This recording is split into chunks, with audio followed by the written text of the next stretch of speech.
es posible en torno a eso un consenso muy amplio. Las cosas que voy a decir ahora son más polémicas, son más agotadas,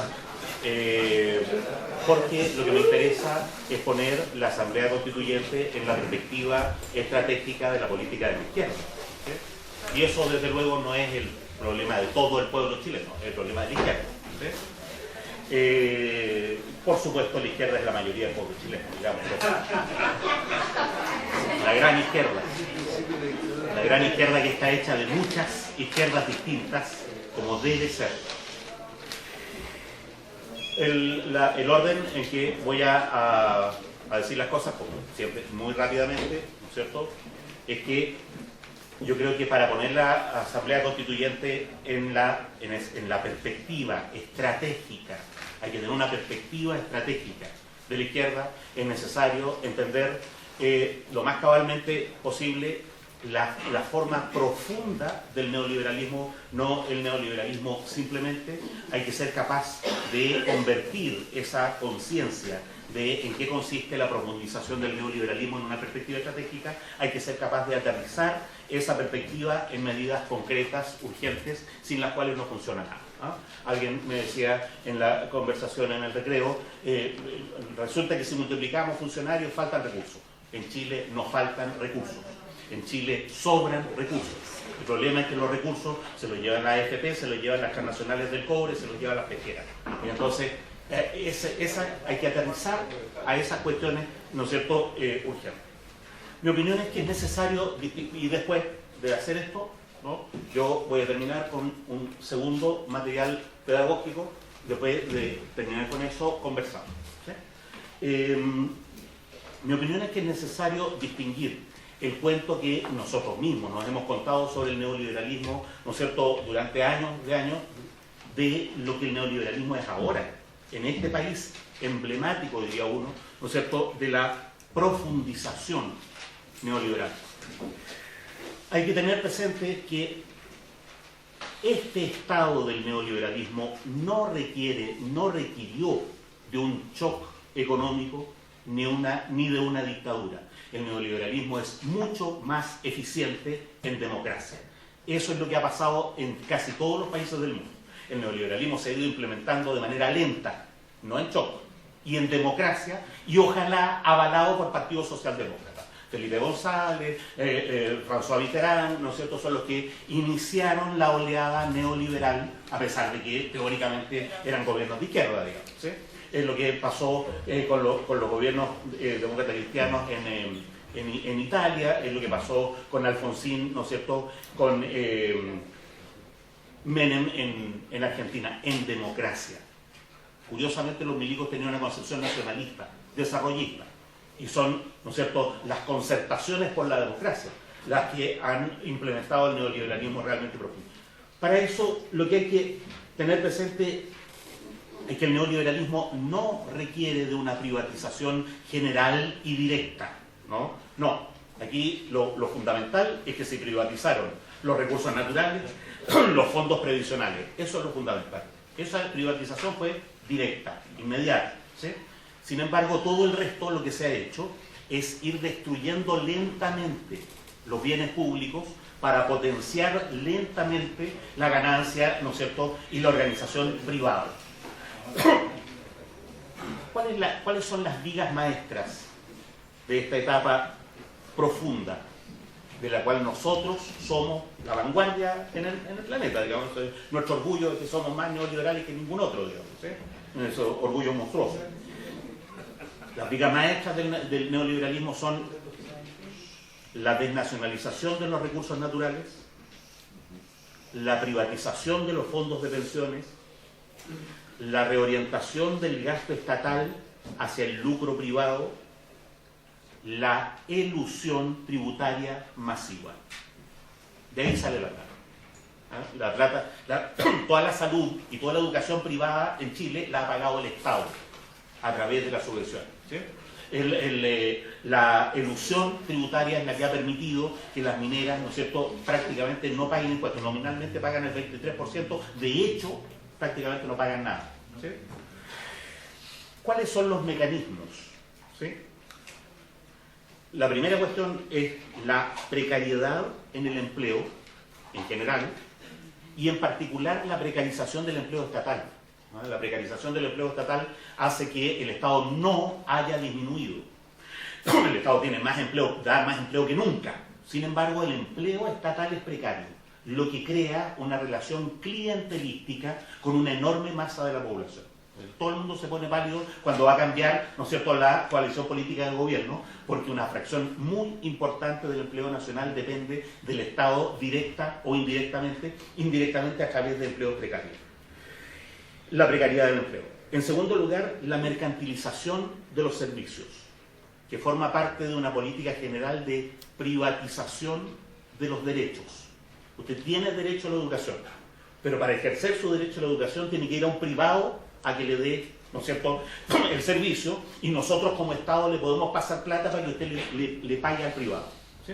Eso es la privatización del derecho. Los derechos se ejercen a través del lucro privado y el Estado gasta plata en que usted tenga su derecho siempre que esa plata signifique lucro para alguien. ¿Sí? Noten que nunca se había gastado más plata en educación que ahora. ¿Sí? Si el presupuesto, no sé si lo saben, nunca en Chile se había gastado más plata en educación. Y sin embargo, la mayor parte de la plata que se gasta en educación, la plata pública que se gasta en educación, va a dar a bolsillos privados. Lo mismo pasa con las clínicas privadas que crecen gracias al plan auge o cosas por el estilo. Lo mismo pasa con el bono a cada mujer chilena, ¿no es cierto?, que para lo único que sirvió es para aplazar un poco la quiebra de la AFP o cosas por el estilo. En tercer lugar, los mecanismos de esta profundización del neoliberalismo tienen que ver con los sistemas de subvenciones estatales masivas y privatizadoras. El sistema de subvenciones, el sistema, en cuarto lugar, el sistema de concesiones corruptas, abiertamente desventajosas para el Estado, son la manera en que el Estado desvía los fondos de todos los chilenos al lucro privado. Pero esto tiene que ver con un mecanismo institucional. Aquí la hicieron todas, todo está amarrado. Hay un mecanismo institucional que permite esta corrupción en las concesiones, esta privatización de los derechos. En primer lugar, como decía en la hora anterior, un mecanismo institucional en que el Parlamento dicta leyes vagas que se deciden por decreto en el ámbito del Ejecutivo. Entonces, cuando uno piensa en una constitución nueva, tiene que pensar en ese mecanismo. ¿Cómo evitar que eso ocurra? En segundo lugar, la distorsión de la representación democrática. ¿Sí? Aquí hay representantes no fiscalizables, no revocables, que fijan sus propios privilegios. En la medida en que fijan sus propios privilegios, están, ¿no es cierto?, son susceptibles de corrupción. ¿Sí? Entonces, cuando uno piensa en una nueva constitución, ¿cómo evitar eso? En tercer lugar, mecanismos institucionales que apoyan, que forman el marco para el neoliberalismo más profundo, la eliminación de mecanismos democráticos participativos. En Chile se eliminaron conscientemente y por la concertación los plebiscitos convocantes, se impidió a toda costa que hubiera una ley de transparencia realmente radical, se eliminó, ¿no es cierto?, se desechó desde el principio la idea de iniciativa popular de ley. ¿Sí? Entonces, el cerrarle la puerta a todos los mecanismos que permitirían que la democracia sea participativa se ha hecho a propósito para apoyar como marco institucional esta profundización neoliberal. En cuarto lugar, los mecanismos contramayoritarios, es decir, el que haya instituciones claves en la vida del país que no son fiscalizables por el poder público, que son autónomas, dicen, cada vez que uno le quiere meter el dedo en la boca le dicen eso, son autónomas por razones técnicas, no por razones políticas, como el Banco Central, como el Tribunal Constitucional, como las Fuerzas Armadas. Nosotros tenemos que pensar una constitución que implique, a través de una ley, ¿no es cierto?, posterior, una profunda democratización de las Fuerzas Armadas. Que las Fuerzas Armadas sean democráticas en su composición, en su ingreso, que sean democráticas en el sentido de que sean fiscalizables por el poder público, que sean democráticas en el sentido de que las tareas de las Fuerzas Armadas estén relacionadas con la comunidad. Hubo una época en Chile en que los milicos construían caminos y hacían escuelas. Eso es acercar a las Fuerzas Armadas al conjunto de la nación. Nosotros tenemos que simplemente eliminar mecanismos contramayoritarios como el Tribunal Constitucional. Nada justifica que los representantes que ya son corruptos sean a su vez vigilados por 5 señores que incluso, a pesar de que la ley establece lo contrario, son capaces ellos mismos de declarar inconstitucionalidad de leyes por iniciativa propia, noten que la ley no lo permite, y sin embargo cada vez más el Tribunal Constitucional toma la iniciativa de declarar ciertas leyes o de advertir que ciertas leyes que están a punto de aprobarse podrían ser inconstitucionales. Tenemos que eliminar mecanismos como eso. Y desde luego eliminar, ¿no?, la autonomía del Banco Central. El Banco Central no puede, aquí hay que restaurar la autoridad del Ministerio de Economía por sobre el Ministerio de Hacienda. Es decir, hay que restaurar la autoridad, ¿no es cierto?, que administra los bienes de la nación por sobre la autoridad que administra en buenas cuentas, no las cuentas de la banca. Toda la hegemonía del Ministerio de Hacienda es para asegurar las ganancias de la banca. ¿Sí? Ahora, si uno tiene conciencia de que el neoliberalismo no es un problema de la dictadura, porque acá, como izquierda, digámoslo, tenemos la dictadura como gran excusa para nuestra impotencia histórica, porque cada vez que no hemos podido hacer algo, decimos, no, es que la dictadura, es que los ciudadanos todavía, 40 años después, siguen teniendo miedo, cosas por el estilo. No, aquí el problema no es la dictadura. Aquí el problema es que durante 25 años se ha profundizado de manera mucho más eficiente el modelo que quedó ahí en veremos, ¿no? Los norteamericanos se negaron a invertir en el cobre hasta que no hubiera garantías de democracia en este país. Y contribuyeron con lo suyo, ¿no es cierto?, a echar la misma dictadura que ellos habían puesto para tener después, ¿no es cierto?, leyes de concesiones mineras respaldadas por lo que se supone que es la soberanía popular. Bueno, ese es nuestro problema. Nuestro problema hoy día no es la dictadura. Nuestro problema hoy día es qué hacer con esta democracia, que no es democrática. Para eso es necesario, digo, de manera acotada, esto no es un problema, insisto, de todos los chilenos, que la izquierda tenga una perspectiva estratégica.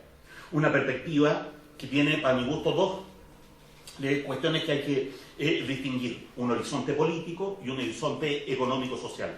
Sobre el horizonte político hablé en la primera parte, porque eso sí que es una reivindicación general de todo el pueblo chileno, la democracia radical. Un proceso de refundación democrática que conduzca a una democracia radical. Un poco más polémico, más propio de las banderas de la izquierda, es el horizonte económico-social. Es necesaria una política de derechos sustantivos, en que los ciudadanos tengan, por el solo hecho de haber nacido en este país, derecho a la educación, derecho a la salud, derecho a la vivienda, derecho a la cultura, derecho a la diferencia. Derechos de género reproductivo. Ahora, voy a enumerarlos. Porque ¿qué derecho? ¿Por qué tendríamos que tener derecho? ¿Por qué si yo no pagué nada voy a tener derecho a algo? ¿No? Tenemos derecho al usufructo social de los recursos naturales. No se dan cuenta, los recursos naturales no son cualquier riqueza. No es lo mismo fabricar zapatos que sacar cobre. El cobre, cuando se saca, deja un hoyo, ¿no? ¿Sí? Entonces los recursos, sobre todo los recursos no renovables o los recursos difícilmente renovables, como son las masas pesqueras, por ejemplo, ¿no?, tenemos derecho, ¿no?, porque esos recursos son, ojo, hoy día legalmente, de todos los chilenos, al usufructo social, del agua, del cobre, de los bosques, ¿no es cierto?, del mar, etc. Derecho a la estabilidad y a la dignidad del trabajo. Usted tiene derecho a tener un empleo permanente. Es un atentado contra los derechos, contra los derechos humanos, diría uno, ¿no es cierto? Y eso es el estándar actual, ¿no es cierto? Los derechos económicos sociales se consideran parte del estándar universal de los derechos humanos. Usted tiene derecho a tener un trabajo estable. Los contratos, ¿no es cierto?, honorarios, precarios, qué sé yo, con condiciones o con flexibilidad laboral, son un atentado contra los derechos humanos. Noten que eso, si uno le dice a una persona que trabaja en un call center, usted tiene derecho al trabajo estable, le parece una novedad utópica, digna, ¿no es cierto?, del comunismo anarquista que se llama, ¿sí? Derecho a la dignidad del trabajo. Aquí tiene que haber leyes de salario mínimo y leyes de salario máximo. En Europa se está hablando, ¿no es cierto?, del salario máximo, desde luego, de la administración pública. Desde luego. Pero también hay que ponerle un salario máximo, ¿no es cierto?, al sector privado. Tenemos derechos sociales garantizados, como decía, a la salud, a la educación, a la vivienda, a la previsión, derechos étnicos y culturales derechos de género y reproductivo. Sin embargo, yo creo que una perspectiva radical como esa hay que pensarla en el tiempo, hay que pensarla con plazo, pero requiere políticas concretas aquí y ahora, pocas, claras y radicales. ¿Sí? El fin de las concesiones mineras. No hay programa que se pueda llamar de izquierda que no contemple como primer punto el fin de las concesiones mineras por razones de seguridad nacional, si lo quieren poner en lenguaje fascista, por razones de soberanía nacional, si lo quieren poner en lenguaje democrático. ¿Sí? Las concesiones mineras son un atentado contra la Constitución de Pinochet, contra la Constitución de Lago, ¿no? Son un atentado contra la dignidad del pueblo chileno. El fin de los sistemas de subvenciones en todo orden. Noten que las subvenciones no se pueden acabar de un día para otro. Si terminamos con las subvenciones educacionales, cierra el 40% de los colegios de Chile.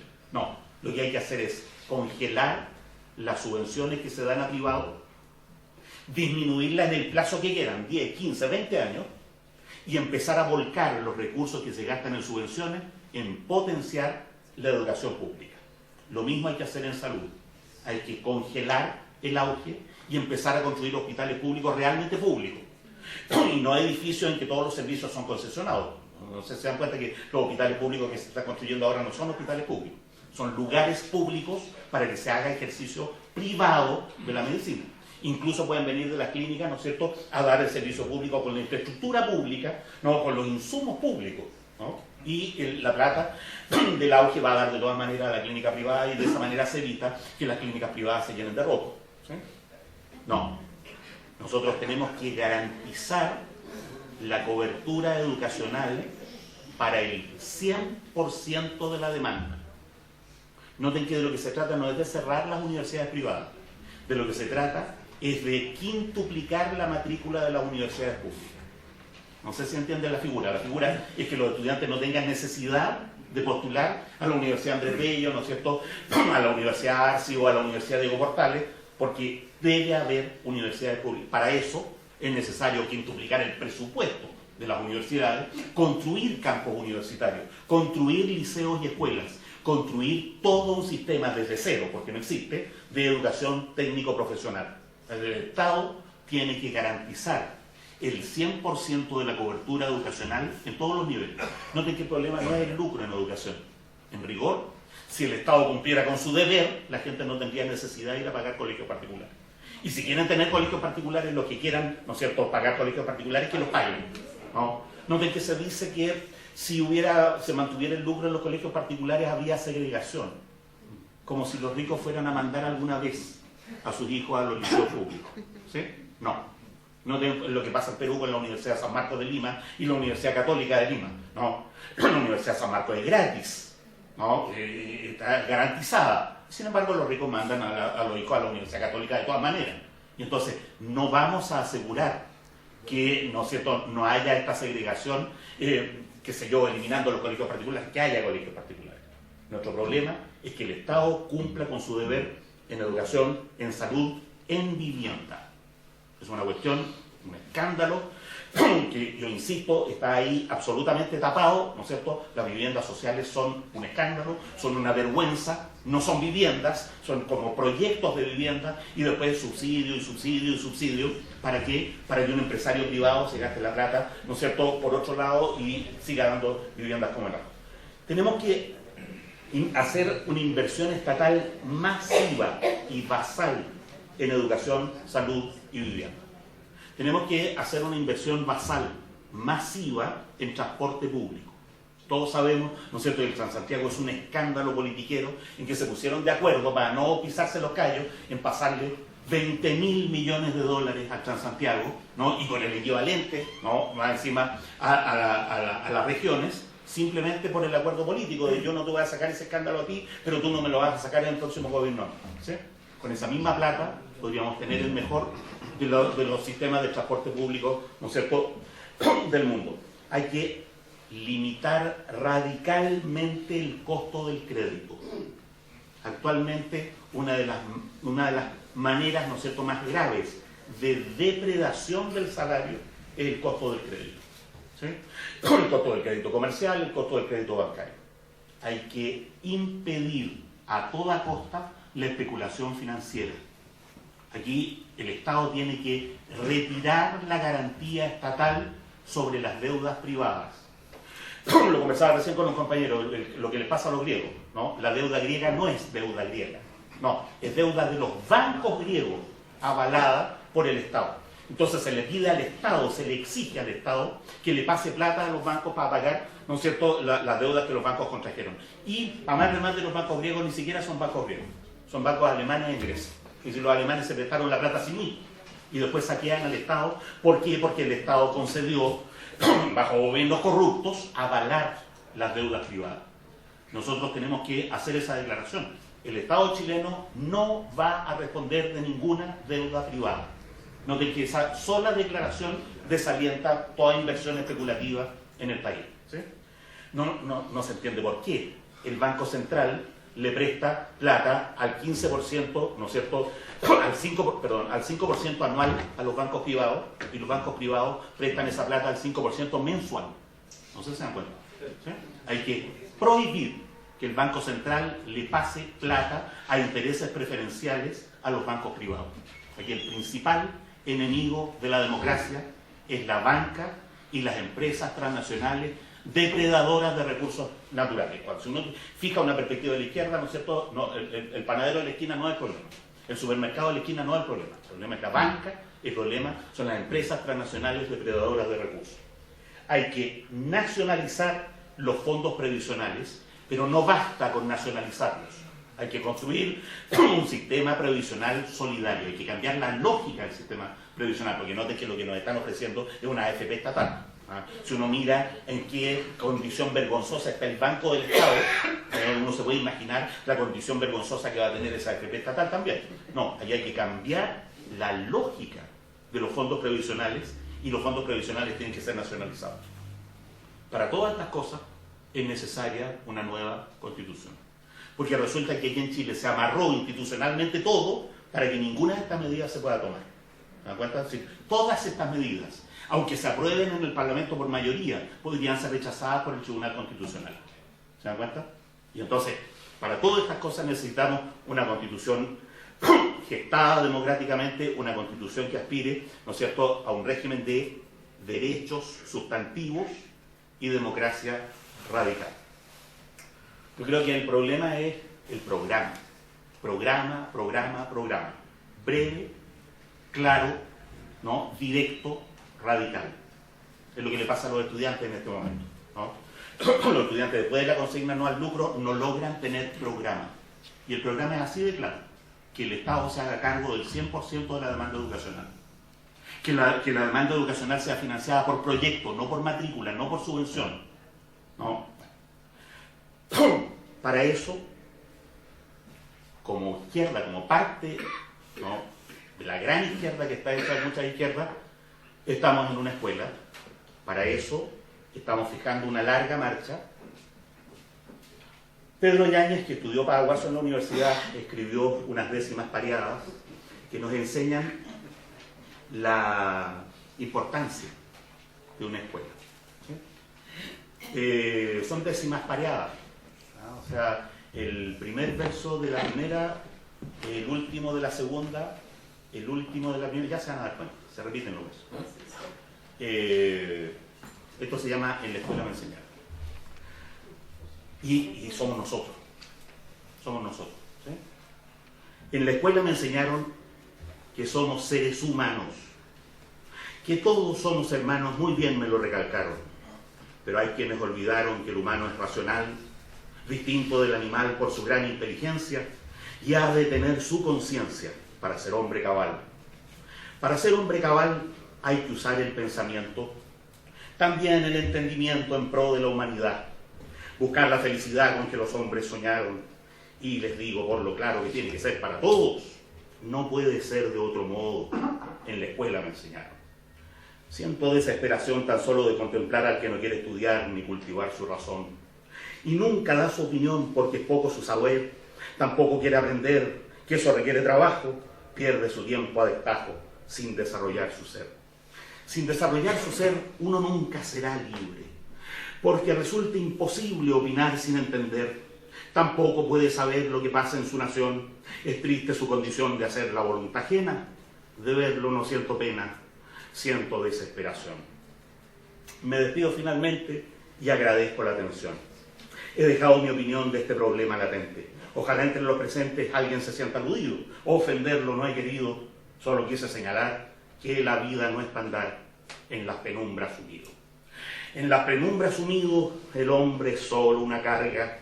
Romper la cadena amarga muchos hemos conseguido y estamos comprometidos en la realidad presente, buscando en forma consciente el bien de la humanidad, y en nombre de la verdad me despido finalmente. Eso es. Yo quiero ser muy duro, directo, franco respecto de eso, porque un compañero me decía recién que deberíamos tener una economía solidaria. Y a lo mejor eso deberíamos ponerlo en la Constitución. Y lo que yo le decía es que lo que tenemos que reclamar son derechos.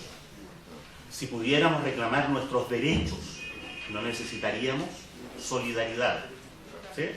Lo que tenemos que reclamar son derechos. Los derechos están inspirados en valores, pero no son los valores los que generan los derechos. No, es la protesta organizada de un pueblo la que convierte los valores en derechos. Y entonces, claro, podemos hacer los enunciados valóricos, pero lo que necesitamos son garantías efectivas, garantías de que el pueblo es soberano y que el Estado que se supone que lo representa responda a esa soberanía. Me pregunta algo que es un problema muy agudo en la izquierda, porque la izquierda más clásica tiene la idea de que los cambios sociales son clasistas. O sea, una clase y al frente, como si fuera una sola cosa, otra clase. ¿Sí? Es más difícil una conciencia del cambio pluriclasista. ¿Sí? Es decir, es más difícil para la izquierda clásica entender que el cambio social radical requiere de una alianza pluriclasista. Voy a decirlo súper en concreto y directamente. Hay que fijar cuál es el enemigo principal y hay que hacer alianza con los enemigos que no sean los principales. Hacer alianza con el enemigo parece traición a la clase, ¿no? Pero voy a decirlo más claro todavía. Lo que hay que hacer es, estamos hablando de política de izquierda, ¿no? Los que no sean de izquierda se pueden tapar los oídos.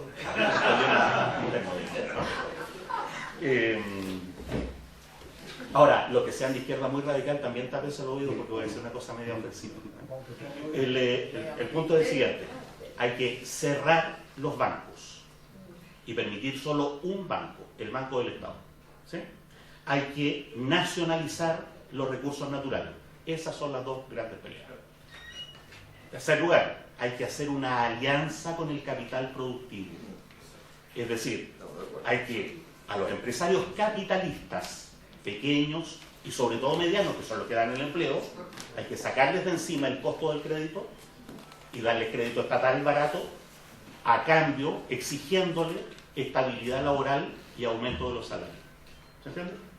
Entonces la alianza consiste en, les pasamos crédito barato, que es el principal carga que tienen los empresarios productivos. Les pasamos crédito barato, les seguimos gestionando el comercio internacional. No, toda esta tarea que hace el Estado de poner, ¿no es cierto?, las uvas que fulano de tal vende en Europa. Ya, les seguimos gestionando, ¿no?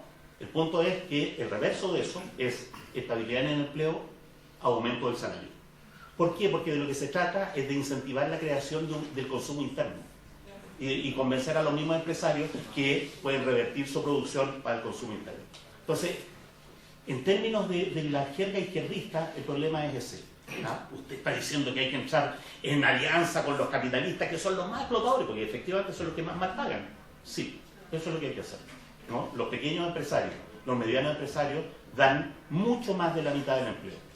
Y eso es lo que hay que asegurar. Aquí los enemigos son los bancos, aquí los enemigos es el retail, aquí el enemigo es el capital transnacional. Aquí el cálculo con el salario, ¿no es cierto?, de los trabajadores, es cuáles son las fuentes de depredación del salario. Mire, usted, trabajador, uno, le vamos a quitar de encima el costo del crédito. Y aquí vamos a terminar con el endeudamiento sistemático, ¿sí? Progresivamente, todo lo que quiera. Dos, le vamos a quitar de encima lo que usted tiene que pagar cuando la ISAPRE no le responde, cuando FONASA, ¿no es cierto?, lo manda a través del auto a un hospital privado. Le vamos a quitar de encima lo que usted tiene que poner cuando quiere mandar a su hijo a la universidad o a la educación técnico-profesional. Y entonces, claro, de esa manera lo que queremos es que los trabajadores ocupen su salario en comprar bienes. Y lo que queremos es que los medianos y pequeños empresarios produzcan esos bienes para el mercado interno. ¿Ah? Entonces, y eso, en términos de la jerga marxista más clásica, es una alianza pluriclasista. ¿Sí? Si usted me permite, yo creo que el asunto es, igual que en las universidades privadas y las universidades estatales, no se trata de estatizar la universidad privada, que sigan existiendo. De lo que se trata es de quitarle a los clientes, aumentando las universidades públicas. ¿Sí? Lo mismo pasa con los medios de comunicación. Aquí tiene que haber una inversión masiva para iluminar todo Chile con Internet.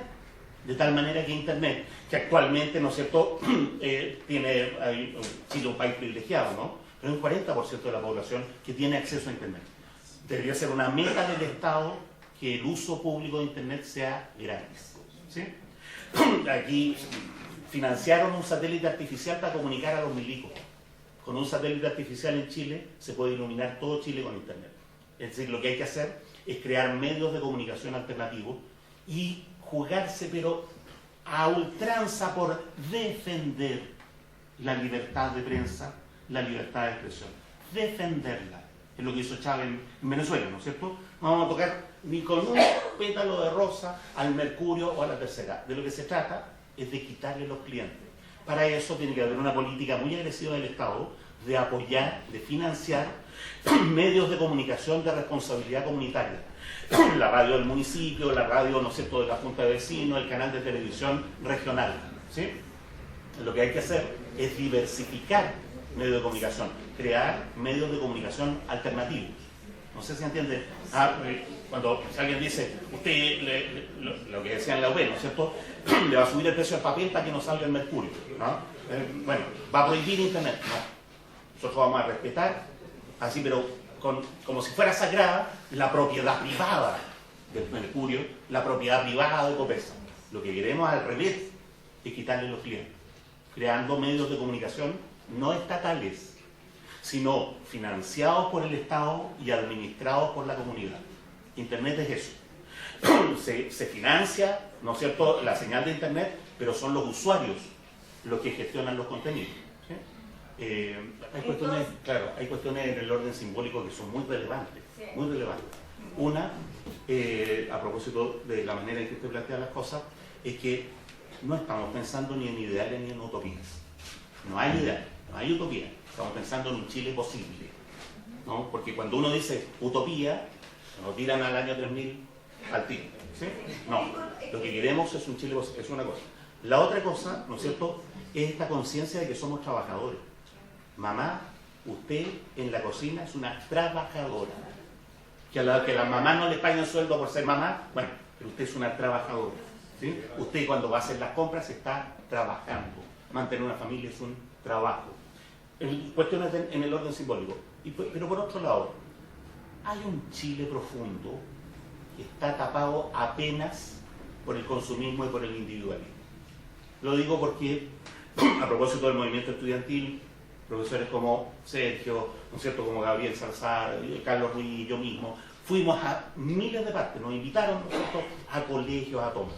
Y hay que ver a los apoderados de los colegios defendiendo a los niños en tomas, ¿no? Y hay que ver, ¿no es cierto?, a las comunidades locales defendiendo, ¿no es cierto?, que no pongan una central contaminante, ¿no es cierto?, o peleando por la dignidad de las casas. Aquí lo que pasa es que parte del efecto de los medios de comunicación es crear individualismo, pero por otro lado una parte es tapar lo que queda, ¿no es cierto?, en lo profundo de Chile solidario. ¿Sí? Entonces, ¿de qué se trata? Se trata de recuperar lo que somos. Aquí no es que el pueblo chileno se convirtió automáticamente en consumista, eso le gustaría a Falabella, que todos fuéramos, ¿no es cierto?, automáticamente consumistas, ¿no? Somos consumistas porque nos han dado crédito, no porque tengamos salario, ¿sí? Somos consumistas porque miramos al del lado y Falabella nos dice que él también es consumista. Entonces lo que hay que hacer es conversar con el señor del lado. Entonces, yo insisto, nuestra confianza en que un Chile distinto es posible es la confianza en que hay un Chile profundo que se puede manifestar. que se puede convertir en mayoría. ¿Cómo vamos a trabajar sobre eso? Yo hago lo posible por ser marxista, los tiempos son difíciles. Sí. A mí me parece que para que haya un marxismo como posible para el siglo en que estamos, no es necesario, no hace falta un partido único y una línea correcta. Lo que necesitamos es una red de opositores que estén congregadas por un espíritu común. La metáfora línea le ha jodido la vida a la izquierda durante 150 años. Porque si hay una línea, todo el mundo está fuera de la línea. ¿Se entiende? No, aquí hace falta un espíritu común, una red de opositores cuya resultante tenga una cierta dirección, pero opositores que entre ellos sean parcialmente contradictorios. Que uno apunte para allá, que el otro apunte para acá, que el otro apunte un poquito hacia acá. El punto es que cuando uno suma todos esos vectores, la resultante apunta a un horizonte común. Por eso es importante el programa, porque el programa lo que tiene que hacer es convocar un espíritu común, ¿sí? En esa red de opositores tiene que haber muchas izquierdas y hay que fomentar una cultura de tolerancia al interior de la izquierda. Primero, los marxistas no son toda la izquierda. Segundo, la izquierda no es todo el campo progresista. Hay gente que es progresista y no es de izquierda, hay gente que es de izquierda y no es marxista. Hay que fomentar una cultura de la tolerancia completamente a contrapelo de la cultura de la intolerancia, ¿no es cierto?, que nos ha dividido durante 100 años, 150 años, que empezó con Marx. Ya Marx era, ¿no es cierto?, un buen ejemplo de sectario. Bueno, lo lamento por Marx, a nosotros nos importa más, como digo, el espíritu común. Ahora, al respecto, entonces, todas las iniciativas bienvenidas. La iniciativa que era 2, bienvenida, qué bueno. La que era 1, también. La que era 0,5, también. ¿Ah? La que era 0,1, lo único que no aceptamos es la que sea menos 1, ¿sí? Pero basta con un 0,1, ¿se entiende? ¿Por qué? Porque a la Asamblea Constituyente puede llegar gente, ¿no es cierto?, con intereses muy diversos. Lo que nos importa es por eso el programa, un programa general, es un programa, ¿no es cierto?, de interés ciudadano, ¿sí? Aquí lo que estamos haciendo no es propiamente defender al proletariado, claro, no, estamos defendiendo algo que es un poquito más grande que eso, a los ciudadanos, la soberanía del conjunto del país. Queremos gobernar incluso para los capitalistas, incluso para los momios. Bienvenidos a los momios a construir un país, ¿no? Pero a construir el país que esté bajo este arco, ¿sí? Compañeros, 1:23 de la tarde. Me parece que lo que tenemos que hacer, como decía el compañero, es ir evaluando y proponiendo cómo reproducir escuelas. Esta es una experiencia que cada uno de nosotros después tendrá que replicar, ¿no es cierto?, hacerlo de la mejor manera posible. Eso. Gracias.